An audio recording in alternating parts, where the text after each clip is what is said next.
កម្ពុជាអាចត្រូវមកប្រកួតវគ្គជម្រុះវិញក្នុងពាន FIFA ASEAN Cup ដែលខុសពីពាន ASEAN Hyundai Cup ពានរង្វាន់ FIFA ASEAN Cup ត្រូវបានប្រកាសជាផ្លូវការថានឹងប្រើប្រាស់ប្រតិទិនចំថ្ងៃ FIFA Day ចាប់ពីថ្ងៃទី21ខែកញ្ញាដល់ថ្ងៃទី6ខែតុលាឆ្នាំ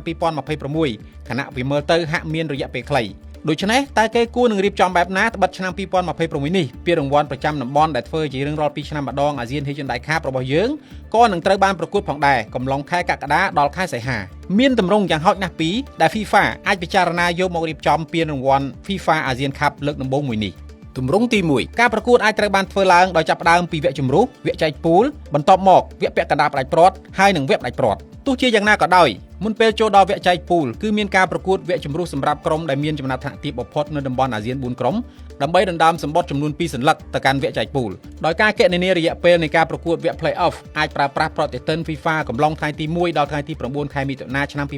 2026ឬកាលវិភាគការប្រកួតអន្តរជាតិមុនព្រឹត្តិការណ៍ World Cup ឆ្នាំ2026វគ្គជម្រុះអាចធ្វើឡើងក្នុងដីនិងក្រៅដីដូច្នេះវគ្គសំខាន់អាចនឹងធ្វើឡើងទាំងស្រុងនៅក្នុងខែកញ្ញាដល់ខែតុលាក្រោយរកបាន2ក្រុមបូក7ក្រុមអង្គុយរងចាំនៅវគ្គចែកពូលដូច្នេះយើងបាន9ក្រុមនឹងបែងចែកក្រុមទាំង9នោះជា3ពូលដែលពូលនីមួយៗមាន3ក្រុមក្រុមនីមួយៗនឹងលេងចំនួន2ប្រកួតដើម្បីប្រជែងកៅអីទៅកាន់វគ្គពាក់កណ្ដាលផ្ដាច់ព្រាត់ក្រុមទាំង4ដែលនឹងឡើងទៅកាន់វគ្គពាក់កណ្ដាលផ្ដាច់ព្រាត់គឺក្រុមលេខ1នៅកំពូលតារាងទាំង3និងក្រុមលេខ2ល្អបំផុតមួយក្រុមហើយបន្ទាប់មកវគ្គពាក់កណ្ដាលផ្ដាច់ព្រាត់និងវគ្គផ្ដាច់ព្រាត់គឺនឹងលេងតែមួយជើងប៉ុណ្ណោះ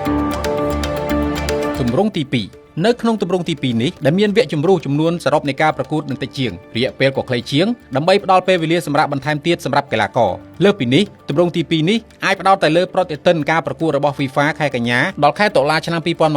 ផ្ទាល់តែម្ដងជាមួយនឹងទម្រង់វគ្គជម្រុះក្រុមដែលមានចំណាត់ថ្នាក់ទាបបំផុតចំនួន6នៅក្នុងចំណាត់ថ្នាក់ FIFA នឹងប្រកួតប្រជែងក្នុងវគ្គ Play-off ពួកគេនឹងប្រកួតប្រជែងដើម្បីដណ្ដើមកៅអីចំនួន3ទៅកាន់វគ្គ8ក្រុមចុងក្រោយដែលនឹងត្រូវរងចាំដោយក្រុមដែលមានចំណាត់ថ្នាក់ល្អបំផុតចំនួន5ផ្សេងទៀតបន្ទាប់ពីវគ្គ8ក្រុមចុងក្រោយការប្រកួតនឹងបន្តទៅកាន់វគ្គពាក់កណ្ដាលផ្ដាច់ព្រាត់បន្ទាប់មកវគ្គផ្ដាច់ព្រាត់តែម្ដងជាមួយគ្នានោះក៏នឹងមានការលេងយកចំណាត់ថ្នាក់លេខ3ផងដែរទម្រង់ទី2នេះអាចធ្វើឡើងនៅលើទឹកដីកណ្ដាលប្រសិនបើយើងពិនិត្យមើលទៅការប្រកួត FIFA នេះតម្រូវឲ្យមានការប្រកួតរយៈពេលខ្លីជាងបើធៀបទៅនឹងការប្រកួតរបស់ ASEAN Hyundai Cup ដែលជាទូទៅលេងដល់ទៅលើស1ខែយ៉ាងណាការសម្រេចយ៉ាងណានោះយើងនឹងរងចាំមើលបន្តទៀត